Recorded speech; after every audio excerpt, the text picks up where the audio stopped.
We would change the world if we can get education in the children at 13, 14, 15, 16 about how the brain really works. No word of a lie. This was the tipping point, and my life since then has been a roller coaster of insanity.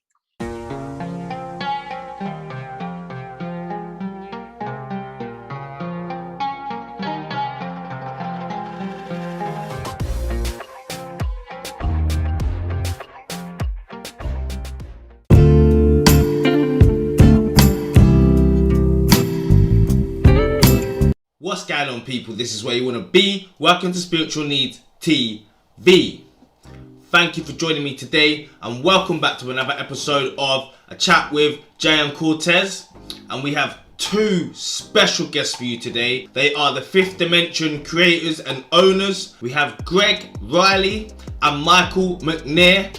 Now, they are all the way from Australia. Now, one of our guests today was voted #1 medium in Australia, and the other one is a mixed martial arts master.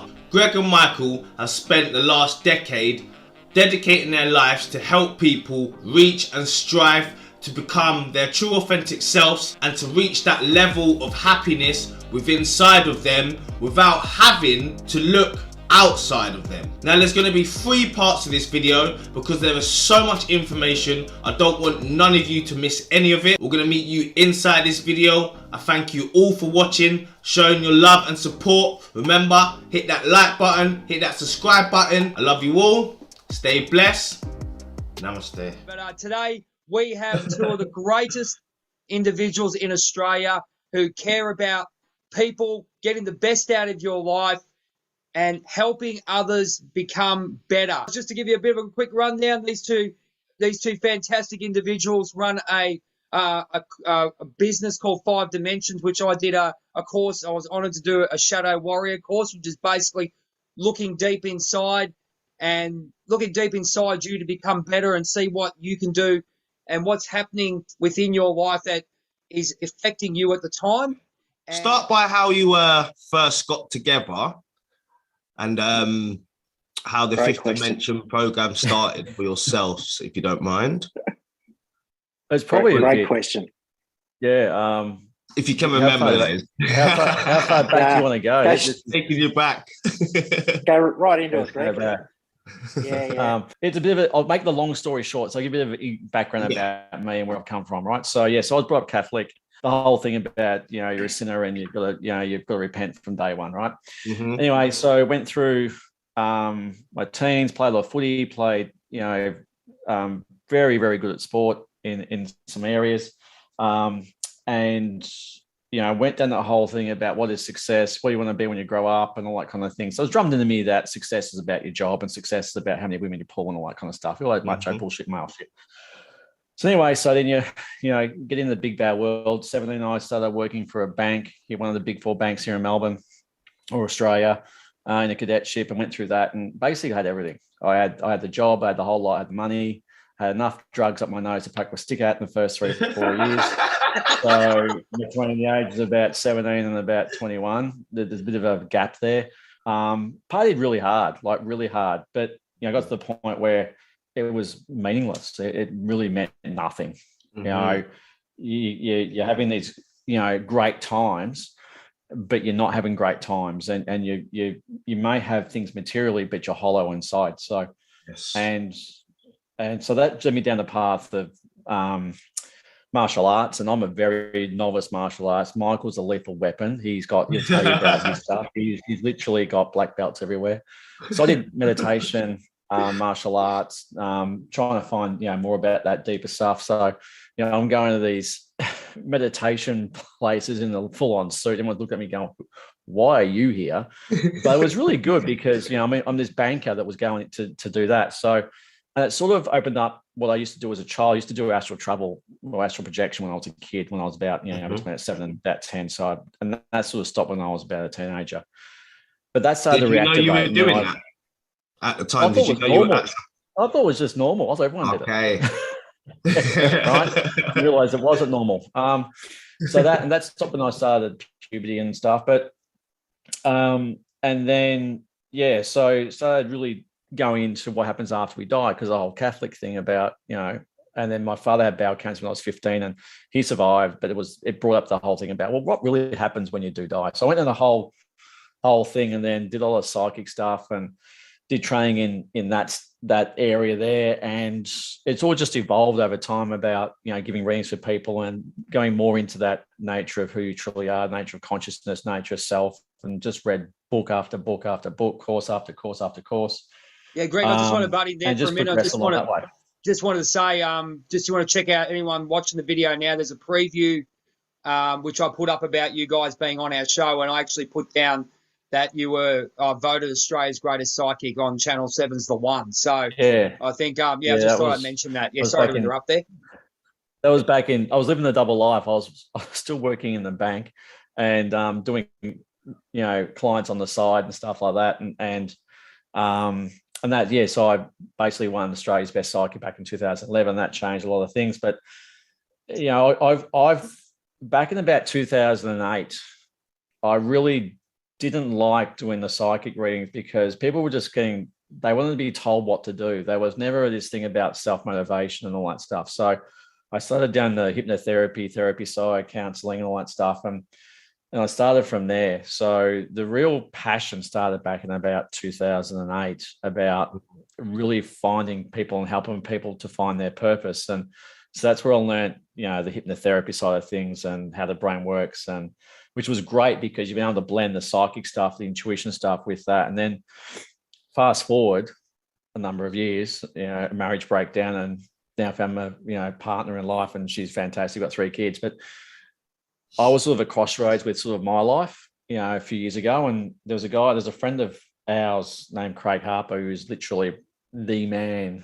If you ever get a chance to listen to some of his stuff and reach out to him and see what he does, he's on Instagram, Facebook, and that. The guy is literally a god in my eyes.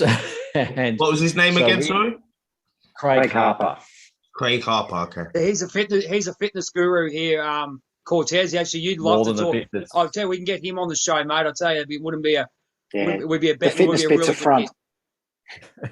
He's a very smart man. He's just not a fitness guru. He's very smart.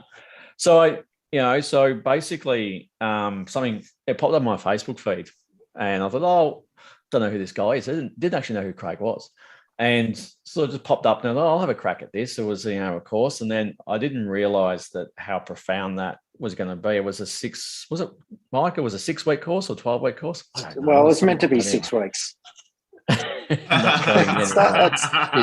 started at 6 weeks, yeah.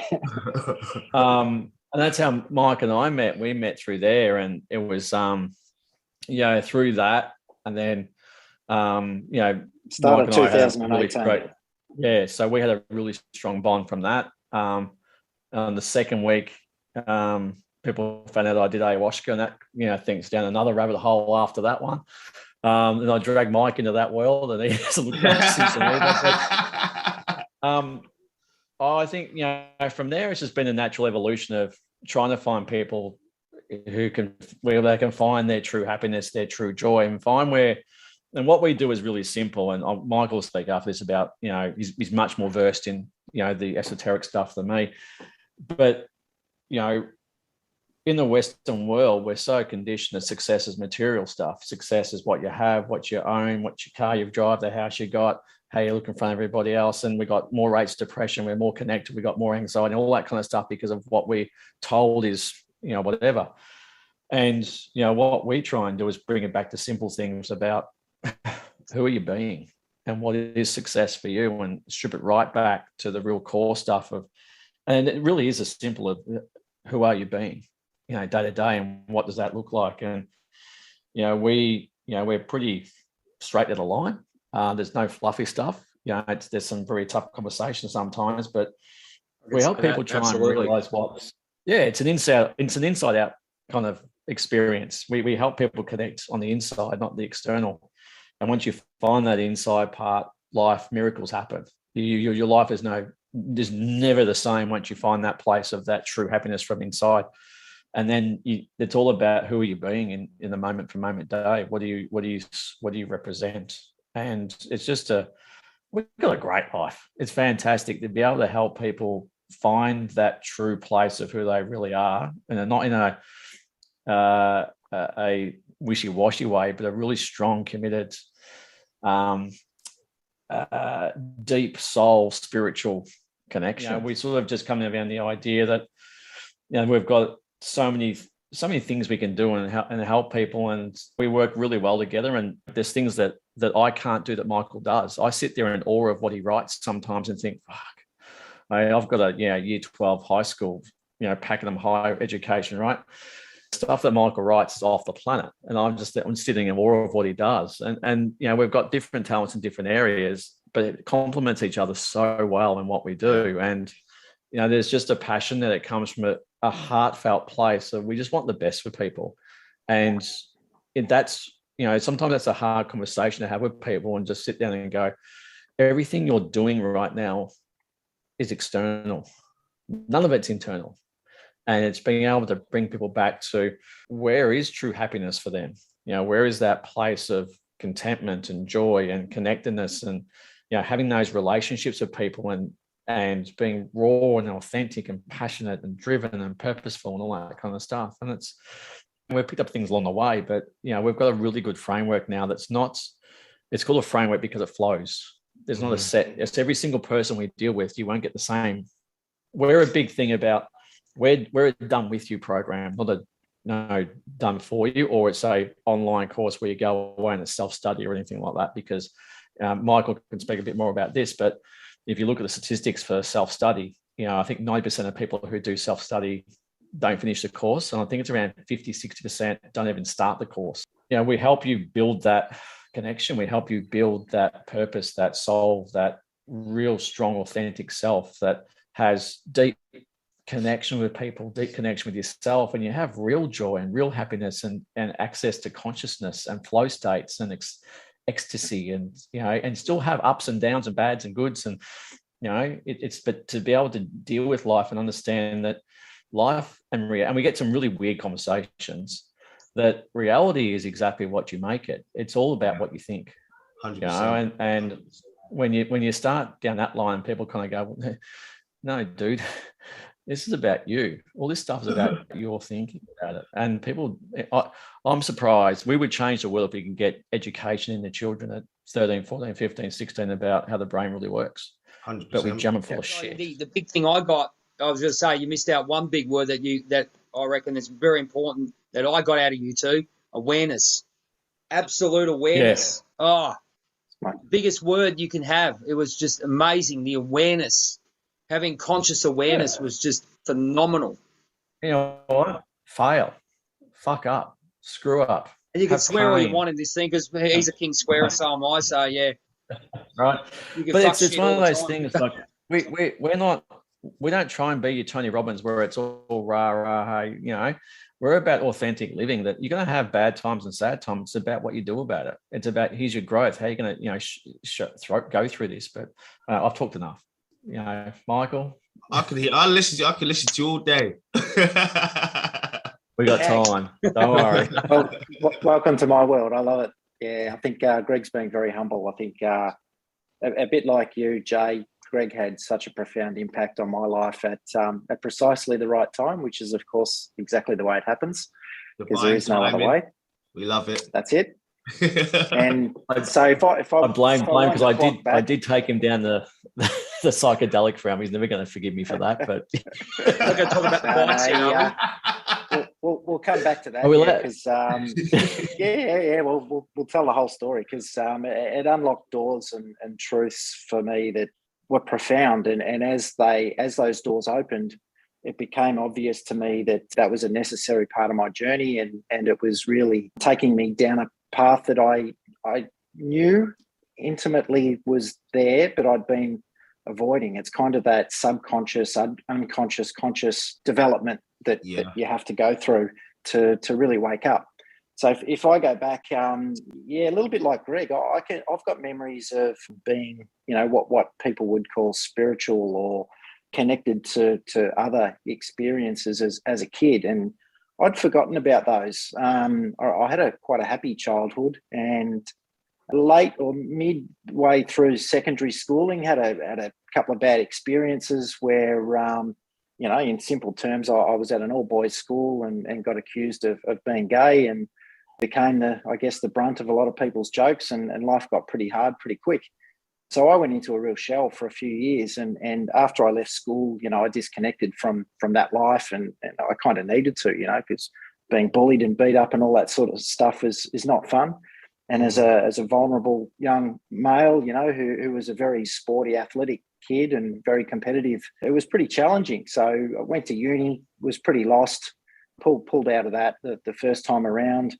Took up martial arts somewhere around that time and was really angry. So, I'd set out on this journey of revenge. Little did I know, sort of 10 or 15 years later of training, I developed quite a spiritual connection through that. So it started out as a journey of aggression and got quite good at it and, got all the black belts and all that sort of good stuff. But what I took away from it was an awareness of myself.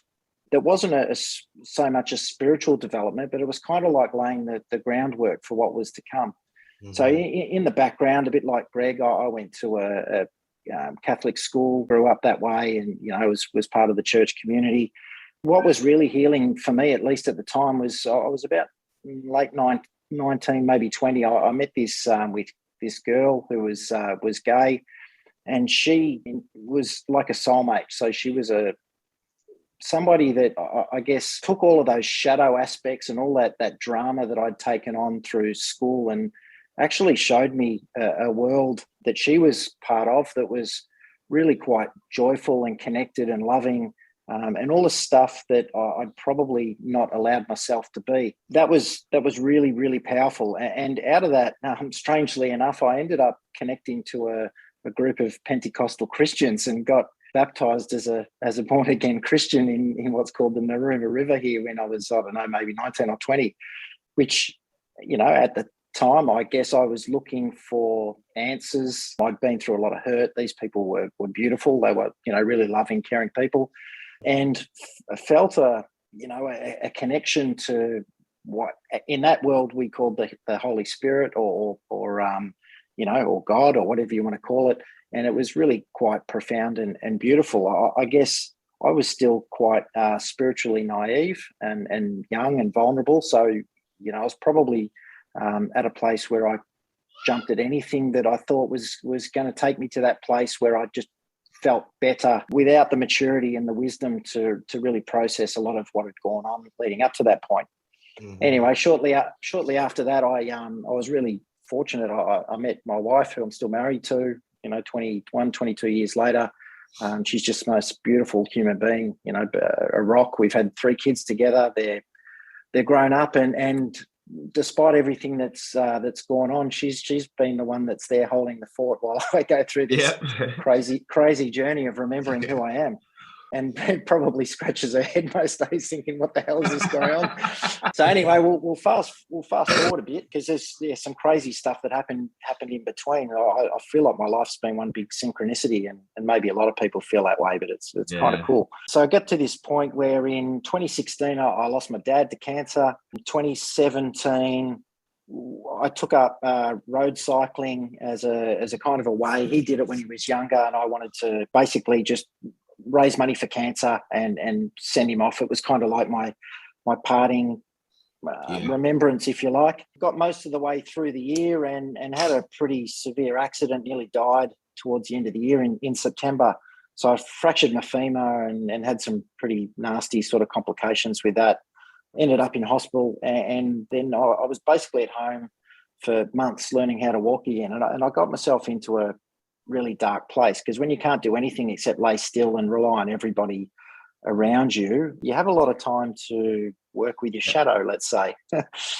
So what came of that is without any, I guess I kind of went through a stage where I had a few years of not having the spiritual guides or the connection to meaningful relationships because I'd got caught up in career and kicking goals. I've always been a helpful sort of person. I've been generous with my time. I coached junior football and basketball for best part of 20 years. But all of these things that I did, I filled up every moment of my life with stuff, except for probably what I needed, which was to spend time working on myself to establish an identity and a truth and an authenticity that was going to take me to a place where I could show up best for everybody. That bit came a little bit later. So spending all that time trying to recover. So, I got a big titanium rod put in the leg and all that nasty stuff. Wow. It was the start of 2018. I caught up. I'd known Craig, who Greg mentioned, for quite some time. And I rang him and I said, hey, mate, I saw you've got this course advertised. This isn't one of those weight loss course things, is it? And he just said, no. And he just said, no, mate, you need to come. That's it. That's all he said. And because at this time I was still in bed. I wasn't walking. I wasn't even sure how I was going to get there because I probably wasn't going to be driving for a while. Anyway, so Greg might even remember that the first night of this first course, I've got my sticks for walking, and I managed to drag myself up the stairs, and I sat up in the back corner and I told a bit of a story, and I was, I was in a bad place. Yeah, I probably didn't want to be around. And I can't remember if it was the first week or the second week that, Greg, you told your story, but it touched.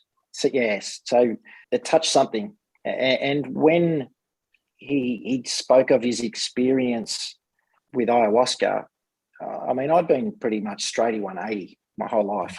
Yeah. No, you had. You've done nothing compared to me. I did. I knew nothing. So my compass had taken me in a different direction up to that point. Oh my God! No word of a lie. This was the tipping point, and my life since then has been a roller coaster of insanity. So it was, I reckon, the next day or within a couple of days, I had to go. It was about a week or two later. I had to catch a plane for work to Sydney, and out of nowhere, I'm sitting next to this lady, and she starts telling me this story about an ayahuasca journey. I'd never heard of the word. I had to go and Google to even work out how to spell it. So anyway, so then, and within a couple of days, I was catching up with a couple of mates, and we went and saw this movie, and this other some random lady, she starts telling me about it. I'm like, oh my God, this is insane. Yeah. Anyway, so then I get curious, and so it starts. I've always been curious. Yeah, and this is where the rabbit hole journey begins. Mm-hmm. So start looking it up, and the first thing you learn is that when you're called, you're called. You know. So then, Greg and I, by this time, we'd done a few weeks of the course and had a couple of conversations. Probably hadn't really connected that much, but enough to get to know each other. And then I think it was about July of that year, there was a tea ceremony retreat, we'll call it, that I had the opportunity to attend, and it was the most transformative, powerful experience of my life by far. Would you like to talk about a little bit about what happened, or? Look, I'll give you just a brief bit. So leading up to it, I had actually done a bit of research, and Greg had sort of coached me a little bit along and gave me a bit of an idea of what to expect without scaring the pants off me. But you know what? It actually all felt right. There was no I did the work. So I prepared myself physically, mentally. I spent a lot of time meditating and setting intention. Ate perfectly, really prepared my body and my mind, and it was a profound experience. I mean, don't get me wrong, there's a fair bit of purging in there where you clear some stuff, and my purging came mostly through the bottom half, not the top half, so that was pretty awkward. But what came from it was, one of my intentions was, I wanted to, because you got to remember, at this point I was still pretty down. I hadn't really physically fully healed.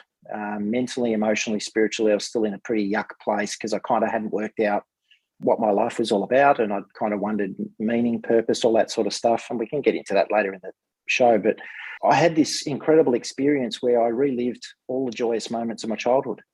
Wow. in perfect clarity. It was as real as you and I sitting here talking now. It was just the most extraordinary experience. It was like the greatest gift you could ask for. It was like a download of happiness. Yeah. And then from there, it kind of just escalated into more and more powerful, deep spiritual things, which culminated. The only way I can describe it is because words don't do it justice, but I became one with the source. Okay. And it was an extraordinary experience where basically I dissolved into everything that is, and you get this conscious awareness of everything. The only way you can describe it is it's perfect, it's infinite, and it's eternal. And that was the start. Yeah. And I guess from there, we did a few good debrief sessions out, and that was a beautiful night too, Greg. I don't know if you remember, it was a full moon. We sat out and looked at the stars for hours and just basically I like how you emphasise full moon. Became one with the universe. That's amazing. Honestly, it was really cool. And so I guess fast forward since then, I keep getting on my bike and I keep having bad injuries. Bugger.